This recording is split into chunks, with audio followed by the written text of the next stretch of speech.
ఏం చేస్తున్నావురా? మీ అక్క ఏంటిది? అది ఎగ్గా? ఎగ్గులు ఎగ్గుయు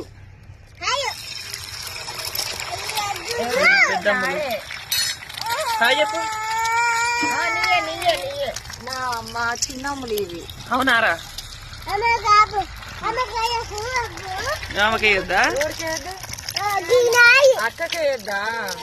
నాకేమనుకున్నా, నాకు వేస్తావు కదా, నాకు వేస్తావా లేదా? మరి కొంచెం పెడతావా? నువ్వు పెడితేనే తింటా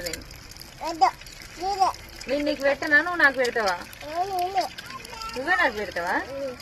సరే, ఉన్నది పోగొట్టుకుంటారు ఫస్ట్. అబ్బో నువ్వు కలిపడానికి రావద్దు, నేను చేసి పెడితే నువ్వు తినాలి. నేను చేస్తాములు.